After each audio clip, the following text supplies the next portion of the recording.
just more so to ensure that I am controlling this narrative. It looks like we actually are having some brand new news coming out in regards to the 14-year-old that was left in the barracks room over at Camp Pendleton. But I feel like there's actually a lot more questions that are coming from this than what is meeting the eye. And I'm going to bring this up to you just from the article, also from the TikToks from the aunt, I think it is, that is covering the situation on a social media sphere. Check this out. Marine is charged with SA after missing 14-year-old found in the barracks.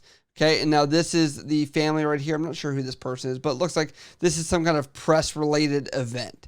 They say a Marine who's detained in June after a missing 14-year-old was found in the barracks of a California base has been charged by military prosecutors with SA of a minor, authorities said Friday.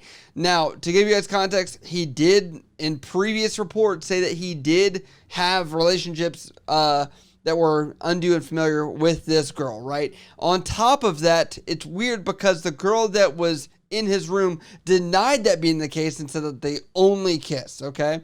But it says military police at the Marine Corps barracks in Pendleton near Oceanside found the teenager June 28th, more than 2 weeks after her grandmother reported her missing to the San Diego County Sheriff's Department, according to the agency.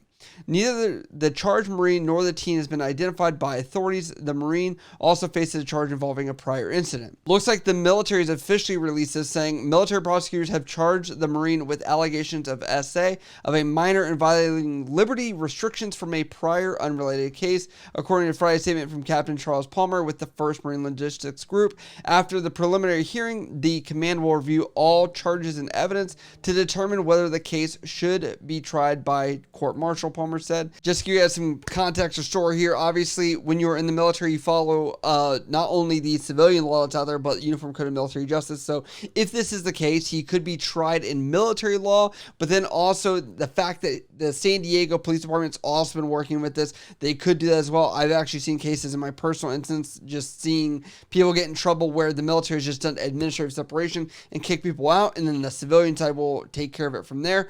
That could be a possibility where he doesn't even have any military justice, but we'll see if the military even wants to put their hands on this, because who knows if they actually have the experience and the ability to try him, because obviously the military doesn't deal with this stuff all the time. Let's just be honest here.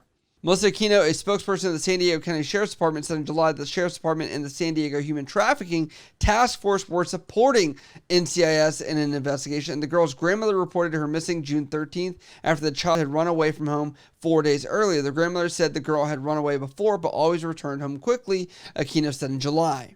Okay, so I'm glad that we are making progress. Obviously, if they've found enough evidence, him saying it should have already been enough. I believe so. But the fact that this girl lied about it, okay, and said that it didn't happen, it's kind of not meshing there. So I'm not sure what other information they had other than testimony at that point. They had some kind of kit, DNA, whatever else. But I have to say that the family on TikTok has brought a lot more questions, not because I want to side with the military, but because the story just doesn't add up. The story is not there. So the first one is, I'm going to show you several clips of the aunt saying this. There are more details I can't share right now. Like, how'd she wind up at Camp Pendleton? That I cannot release just yet. Maybe I'll share it. I don't know. She always says she cannot release information. This has been since day one. It's like she's holding the card so close to her chest, and for some reason she's a spokesperson and does not want to share anything. And I'm like, if you want to battle this out in the court of public opinion, you kind of have to release some information if you expect people to rally behind you and expect people to have some kind of sympathy towards your situation and ask for justice and see some kind of outcry to support this and have some kind of reform out there, especially with something as controversial as trafficking of kids. I want to show this other TikTok where it was on 7/13, July 13th, that she had said that for some reason the military related news sources were getting all this information while others were getting nothing, and claims that some of the things were falsified or not true. And I'm going to show one, and it's about this ID card and a Tinder profile, which she says were never even true. I would like to address some details that have been released to only media, military media, for some really strange but very obvious reason. I'm specifically clarifying things reported from military.com, because this reporter in particular seems to have very special privileges and insight from NCIS investigators. Let me clarify the running away. The minor had only ran away once before. She was reported missing. However, it seems no one was looking for her but the family. The only reason she was found was because the family was conducting our own investigation. We were looking for her. We gave those details to the authorities and they picked her up right away. It had been like a week, but we found her. That particular incident made us believe grooming was happening. Somehow this child kept getting a hold of electronics, even though the family had been taking them away, specifically cell phones and school computers. Don't know how the hell she was getting this, but she was getting it. There are more details I can't share right now that suggest the child was being groomed.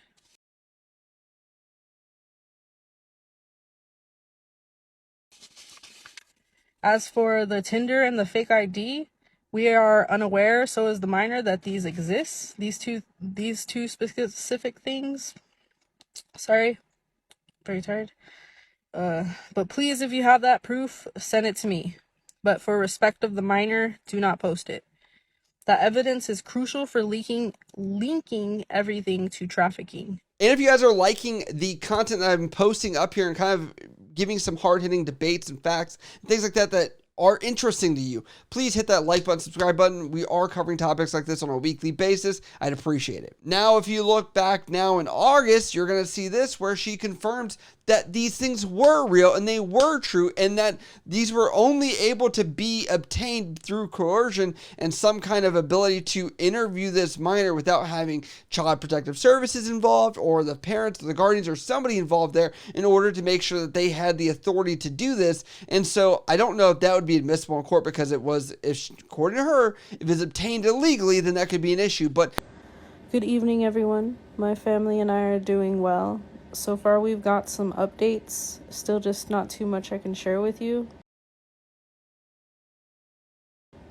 Things are looking a little promising. However, I'm personally a little concerned about full accountability from the military. I was informed that NCIS has a limit of 120 days, and as of today, it's now about 87 days to get things done. And so far, it's looking like they're correcting mistakes made by their lead detective and military police. Personally, I'm still a little concerned because the military police were aware my niece was a minor, however, proceeded to interview her without consent of the guardian or CPS. All the details released regarding a Tinder profile, fake ID, and an admission of guilt from the minor were most likely obtained illegally and through intimidation. And all those details obtained by military police is what the Marine has attempted to use as a defense. Paperwork that was supposed to be filed immediately was not, because it wasn't. The Marine was not charged and his name was not released. What's also interesting is that the minor doesn't even know the Marine's name. Go ahead and come to your own conclusions regarding that information. the fact that, you know, this girl lies that she had some kind of relationship with this guy, right? She lies about having electronic devices. She's also making profiles and has this ID card that she showed that she was 18 plus, right? To make it not seem like this is illegal. I have to say, this makes it very hard for this family to build a case and have justice if this girl just ruins the case every single step of the way. And also, look at this part of the TikTok where they say they can't even control this girl at any time or any place or any moment. And it just seems like accountability has to be taking place somewhere. Watch right here. For the past year, things have been going on with the family. And I just want you guys to really, truly understand. I've said it before. But the guardian was fighting breast cancer. Now, really think about it. If it were you, would you be able to be there for your child 100%? As you are slowly dying, there's no need to make us feel worse than we already do. Knowing this, please understand and empathize with the fact that everyone in the family was not on their A game. We weren't doing our best, but we tried. Like, what do you do when your family member is dying? Like, what the fuck? Let me tell you about why the child was not reported right away this time. Clearly, we were already having some distrust with the authorities. They were not, like, searching for her quick enough that first time, so we didn't really trust them this time. It was definitely alarming for us because the minor was about to graduate. She was so excited. Like, she'd worked so hard for this. Like, she'd been working so hard just to get her grades up to graduate. Had invited the whole family. We were all so excited for her, and so was she. It just didn't make any sense. But she ended up leaving and missed her graduation. We waited a day and ended up receiving a phone call from her from a random number that she would be home soon and that she was okay. We gave her a couple more days. We gave her some days to come home. Didn't hear anything for, I think it was like 2 days after that phone call. And the family started panicking, and we reported her to the police. Some time had gone by, and then we started receiving phone calls from her saying she was never coming home, and why did we report her missing? The next few phone calls from different numbers were of her pleading to remove the missing persons report. That freaked us out. Like, why would a child be asking us to remove the missing child's report? Like, that's weird. We tried tracing the number. We even had a relative, like a family member, knocking on doors, asking questions to people. We tried to give this to the police. We tried to give our leads to the police, but they didn't take it. They didn't take any of it down. They had already given up on her, believing she was a runaway. A week later, she ended up being found at Camp Pendleton. So as you can see, it seems like the family's going through hardship. Obviously, breast cancer is a big deal. I understand that. You can have turmoil. You can have a lot of issues with that. I also understand that to account somebody of doing this is also a massive deal, right? Like, I have to say that. And on top of that, where in the world did the family ever say, like, hey, this person is gone for a few days. They are a minor. Yes, they've come back normally in a couple days, but maybe we should report this. Maybe within 24 hours say they're not back yet. I understand that this child most likely is running away from something. Like, let's just be honest. If it was all dandy hunky-dory, they'd probably be staying around. I'm just going to assume there. I'm going to speculate. But, like, I've grown up in a broken home or trailer parks and things like that where I've seen this happen all the time. My brother did as well. I get it. When things aren't good, kids will run away. And it's a responsibility of the parents to still say, we need you back. We're responsible for you. There could be negligence here. My final thoughts are, yes, if it's a bad thing, we need to make sure that we're holding accountability appropriately. And if this is true and all this stuff is being laid out. 2, if she wants to be in the court of public opinion, she's going to have to release more solid information and details leading to this, because you've lost, I'd say, any traction you would have had at this point. On top of that, I'll say that this person, this little child that's involved in this, is just ruining every step of the case by not being able to have some kind of story that seems to resemble any form of truth, which makes that very hard to hold that accountability. And fourth off, I'm going to say the family needs to understand that when your child runs away, the responsibility is, yes, to some degree to the police if it's filed, or to whatever authorities that this is appropriately handled. However, it is primarily the responsibility of the family to make sure that they have cognizance and understanding where the child's at, what it's doing, and making sure that it's safe and not ending up in these barracks of Camp Pendleton, maybe or possibly, according to them, being trafficked. But this is where I want to get to you guys in this story, kind of talking about it and say, do you believe this story? Do you think it's gone off the rails? Do you think that this is all going to be handled in court? Or do you think that this is kind of a nothing burger case that's just died out, essentially? But if you guys like what I cover on this channel, hit me up over on Instagram, Snapchat, Twitter, TikTok, or down in the comments below. I love you guys. I'll see you next time.